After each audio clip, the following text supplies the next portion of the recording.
In today's Blaming Everyone Else for Your Own Life Choices, would I be the a-hole for uninviting people who are needlessly making my wedding stressful? I, a 32 female, am getting married to my partner who's 31 next year. My family is very involved in planning, and it's been a massive help. All I've been doing is showing them my Pinterest board, and they will come back with designs and color palettes for me to see, and they will take care of everything. Everything has been pretty easy and stress-free. Everything except for my dress. My brother is in charge of my dress, as it's his long-term boyfriend that will be making the dress. He offered since he makes custom dresses, including bridal dresses, for a living, and it was kinda like their wedding gift. When I sent him my inspiration pictures, he came back with many sketches. I picked one silhouette I liked, but I wanted the train from a different design, the neckline of a different design, and detailing from a different design. A few weeks later, they called me and asked if I could come for a fitting that weekend. Well, I had to move around some plans, but was able to come. When I got there, I wasn't trying on a finished dress, but a mock-up. This annoyed me, but they said it was for measurements, which I had already sent them, but I put up with it. Now, you may think that's understandably justified. Hey, you come in to try a wedding dress and you're not even trying on a wedding dress. There's some people more experienced in the field who explain this later on in the comments. Everything else was sorted and plans were secured after a few months, except my dress. It has now been 6 months since they started making my dress, and I recently found out that he has been working on it between other clients, treating it like an afterthought. Last week, I got a call from them saying the dress was finished. They asked if I wanted to see it or wait till the wedding, so it's a surprise. Understandably, you've been stressed about the dress. You want to make sure it's right and proper. Nope, just kidding. She decides to not do any of that. I decided I wanted to wait. But I sent my sister, 33 female, to go see it and try it on since we are the same size. Afterwards, I got texts from my sister gushing over the dress, which made me kind of upset I didn't go. And if it isn't bad enough that you had your personally tailored dress tried on by someone who would definitely not have the exact same body shape as you, she decides to literally throw all the customizations into the air, so to speak. If all of this wasn't enough, due to some personal reasons, we changed the color theme from blue to green. Since all these plans had been made so far in advance, it was very easy to change things, like the color of the centerpieces or the accents on the cake. When I called my brother to tell him that I would like the blue detailing and roses to be changed to ivy and green detailing, he said he'd see what he could do. This morning, I got a text saying that it was possible, but it would be cutting it close, as the entire skirt had to be redone. They also asked to be allowed to use the old skirt in a new dress for someone else, possibly my sister, as it would be such a waste of materials and money to just scrap it. But I couldn't take it anymore. I wanted my wedding to be as stress-free as possible, and everyone was able to do that except for them.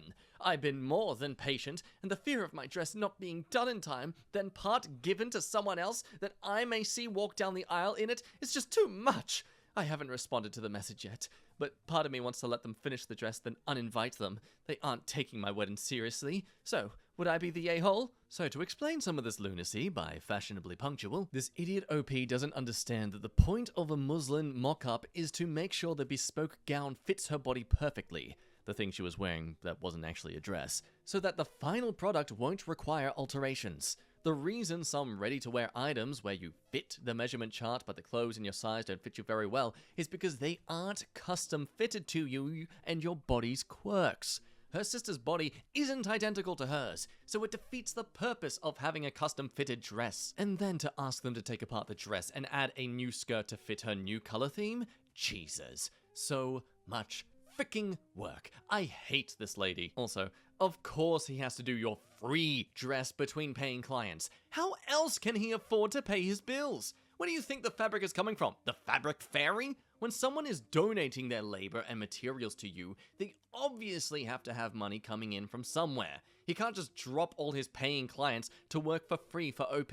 And the internet is unanimous about this. As some people say, you are the one who made all these choices. You are the one who is changing everything. You are the one who is making things difficult for them. This is all on you. Welcome to the consequences of your own actions. And hey, while we're on the theme of it all, let's look at some more questionable brides-to-be. Am I the a-hole for refusing to let my daughter be in wedding photos? I'm a 30-year-old female. I have a daughter, Lily, who's 5.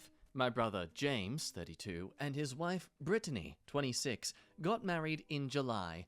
I was friendly with Brittany before they were dating and engaged, but we weren't friends. James and I are very close though. When James first proposed to Brittany and they started wedding planning, it was made very clear to me that Lily and I would be a part of the wedding. Throughout the wedding planning process, it was reiterated that Lily would be a flower girl and I would be maid of honor. A few weeks before the wedding, Brittany came to my house to talk to me. She explained that her family had raised concerns about kids attending the wedding, and Brittany and James have decided to make the ceremony child-free, but that Lily was more than welcome to come to the reception. I tell her something along the lines of, "Okay, it's your wedding. I love my brother, so I'll do whatever he asks of me." Oh, you know, Brittany would not have liked that. Don't doubt Brittany picked up the fact you only mentioned your brother and not her. Fast forward to the rehearsal. We line up, and everything is going as expected, until Brittany's 3 nieces, 5-year-old, 7-year-old, and 8-year-old female, walk in as junior bridesmaids. I'm confused and slightly annoyed, but whatever.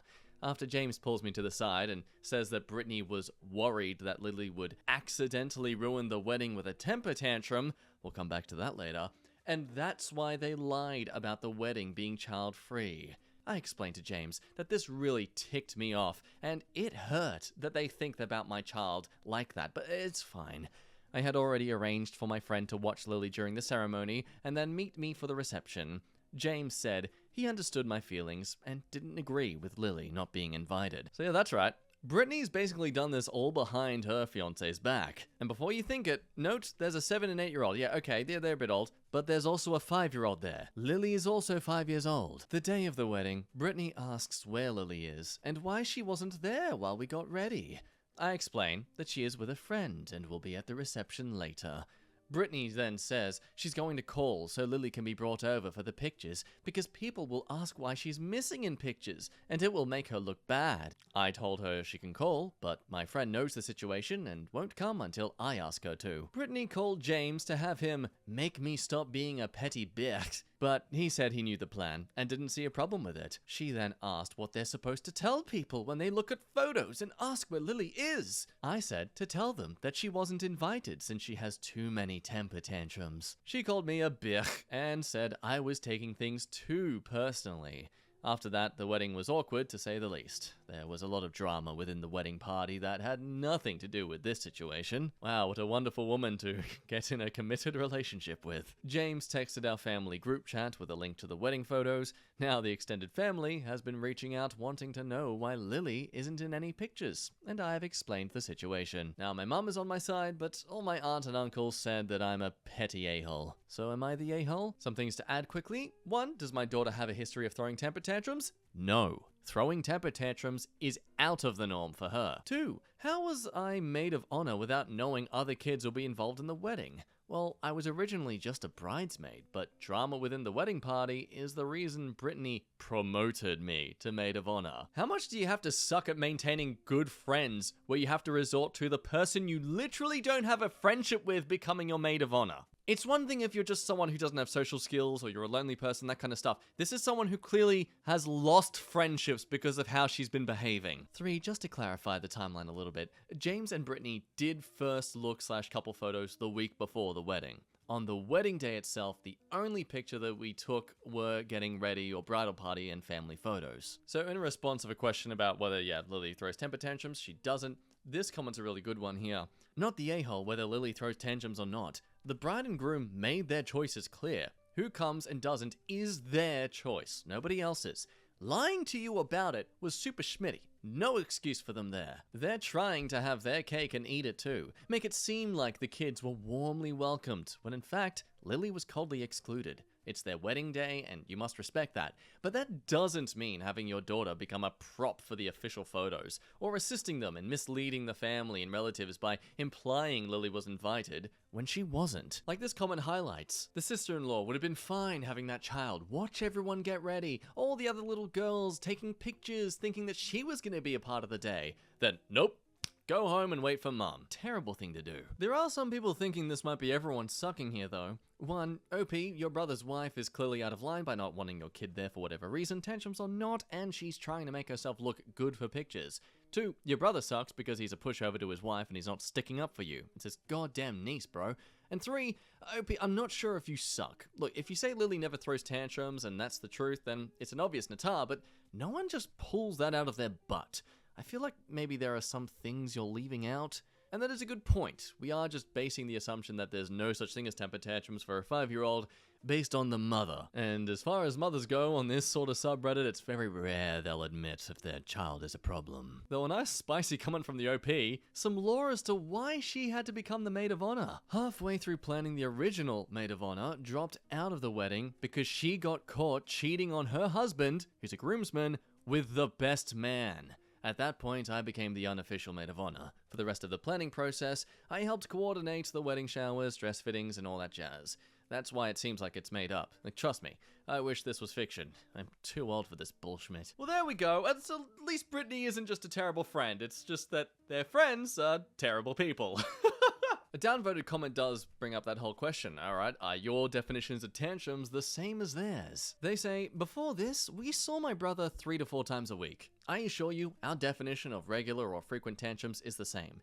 Notice, I said we saw James 3 to 4 times a week. I see Brittany like once a month. The majority of my family are the type of people that say you should just do whatever is needed to make the least amount of waves. I see that mentality as toxic. So essentially, as this comment does point out, they've basically conditioned your brother to become a spineless coward and to be walked over because, hey, you don't want to create too many waves. Oh, don't want to stand up for yourself. No. That creates conflict and bad because it makes me scared. But then that also highlights the thing here too, where Brittany has the least experience or relation to Lily compared to the brother. The brother is clearly on OP's side, so how can we even legitimize what Brittany is accusing of being temper tantrums? Either way, I'll leave that up to you. We'll move on to the next story.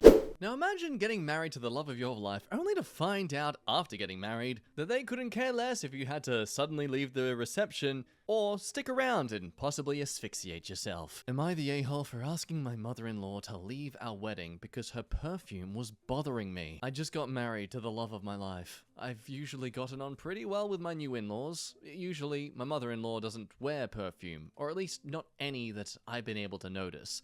My wife had her mother be her matron of honor, so she was standing with us up front. It was a small area, and with her right next to my wife, I was able to smell her perfume. Shortly after the ceremony started, I started to get watery eyes and sniffles. Our ceremony was supposed to only last 20 minutes max, so I thought I would just push through unless it got worse. Well, it didn't get worse until after the ceremony, when the new mother-in-law hugged me. Itchy eyes, itchy throat, and a headache got added to the mix. My wife asked if I was alright, and I told her I think her mother's perfume was getting to me. We had someone go get some allergy medication. I took one, but it didn't do a whole lot, and I started to feel out of it. We get to the reception, and we started to do our photos, and I couldn't do group photos with my mother-in-law in them. I told my wife we needed to figure something out because my symptoms weren't letting up, and I didn't want to be out of it from taking more meds for our reception or have to leave our own reception. My wife asked her mum to keep some distance between us to try and make it easier for me. It didn't, really. That perfume followed her like a damn cloud. Then my wife asked her mum to try and wash wherever she dabbed her perfume, but the mother-in-law said she hadn't dabbed it on. She spritzed herself, so it was on her dress too. At that point, they said they were out of ideas, and there wasn't anything we could do. I said there was one more thing, and suggested that maybe mother-in-law leave to change her dress and then come back, or even just go to a nearby thrift store or something and get any kind of clothes. I'd even pay for them. I asked my mother-in-law either to please do that or to leave, and we'd visit later with cake because it was getting to the point that I would have to leave. My wife and mother-in-law objected to this because my wife wanted her mum there the whole time. And look, I understand the day was big for my wife and she wanted her mother there and I wanted her there too, but I wasn't able to enjoy my own wedding. I wound up sitting outside with some of my family and groomsmen. I started to feel better, and when I did, my wife came out and asked if I'd be going back inside then. I told her no, as long as her mum was still there and hadn't changed. Babe, please, stop being so selfish and thinking about your ability to actually see and breathe and smell right now. It's my wedding day! The night ended with my wife spending our wedding night at her parents' house. Am I the a-hole for asking my mother-in-law to leave? To make this seem like an even worse idea to have gotten married, yes, my wife is aware of this allergy. I had a similar reaction to a perfume she bought before. This was only the third time I've had a reaction that bad to perfumes. Top comment, but your wife didn't want her new husband there. Oof. Yeah, it's amazing how she prioritizes her mum, who, she's lived with her entire life, like grown up around, but her husband, her new husband, that is, to be a part of her for the rest of her life, whose wedding it is also? Nah, he's cool. He can go outside. Lamal, marriage already finished. Marriage, any percent speedrun. There are some everyone sucks here's though. Everyone handled this poorly, and if you all don't get better at dealing with your issues, you won't be celebrating 2023 together, and certainly won't be even making it to your first year anniversary. Look, your wife should have stuck up for you and dealt with the issue and her mother, regardless of what it took. The mother-in-law should have felt horrible and actually volunteered to leave and change. You should not have given your wife the ultimatum. They never work out how you want them to. It's like everyone wanted it their way or no way. Because of that, you didn't spend your wedding night getting jazzy with your wife. Though dug in the middle of everyone rambling back and forth against each other with their different opinions is this good comment. Agreed. This is the answer. It was an unfortunate situation, emotions were high. But as hard as it may be, it is important to remember that the wedding was mostly just a party. The important part is the marriage, and how everyone moves on in the future. Look, that's great and all to be logical and forward-thinking, but no, we've got to be reactive here, okay? This is Reddit. So what do you think, though? I don't believe he was actually trying to kick her out, as some of the comments are trying to imply. He sounded like he was really trying to find ways to work this out, but, well, the wife and the mother-in-law just wouldn't budge. This wasn't even a case of them wearing something weird or anything like that. This was genuinely an allergic reaction. I know I was disagreeing about the whole idea of trying not to create waves in the last story, but this is one of those situations where, hey, mother-in-law, stop trying to create waves. Learn to be a doormat for once in your life. Now let's move on to a marriage that is established, but should probably be de-established. Am I the a-hole for being annoyed my wife always wants to try new time-consuming hobbies? I love my wife, but recently we've been at an impasse. She loves to try out new hobbies, and abandons her old ones. It seems like she can never figure out what she wants to do with her life. She's currently in college to become a nurse, and has a 4.0 GPA. She plans on finishing her degree and becoming a nurse. Now, I fully support this, and think she should focus more on this, and maybe doing more around the house. She does volunteer at the animal shelter often. Now, she doesn't work, and I support her fully, which I'm fine with. We can afford it. I want her to be able to focus on school and to have time to do the housework. For a while, she was doing woodworking, and she's very talented. She's made enough money doing that on the side to pay for all of her tools, and then some. But then, she quit it. She got really into baking, which was nice at first, but I gained like 40 pounds. I asked her to bake less so we could both lose some weight, and she did. I thought she would go back to woodworking, or maybe start going to the gym like she used to. Instead, she started writing recently. She's finished a book and is publishing it somewhere. I just find it annoying that she's always trying different hobbies. She used to be into tennis too, and that was nice. What was the skill, or what she was wearing, mate? Anyways, she's annoyed with me, because I brought up the fact that she's always switching up her hobbies. I can never keep track. When we met, she just played tennis and went to the gym here and there. Like a simple-brained woman. I liked that. Being with a fit woman was nice. Oh, God. Oh. Nah, it doesn't matter that you guys have actual chemistry or that you love the person she is. No, you liked her because she was fit and she had a vagina. Well, she's still healthy now, but just not like before. And I just don't like hearing about all this stuff she wants to try doing. Apparently, she wants to learn how to sew. When I brought up how I don't like any of this and she should just go back to tennis, she said she just wouldn't talk to me about her hobbies anymore. She also hasn't cooked for me for the last 2 days, and seeing as I work to pay all of the bills, I don't really feel like it's fair for her to not keep her end of the deal. Am I the a-hole for being annoyed at my wife's endless hobbies? Top comment saying, you know, hobbies are for her enjoyment based on her interests and not determined by your incredibly shallow preferences, right?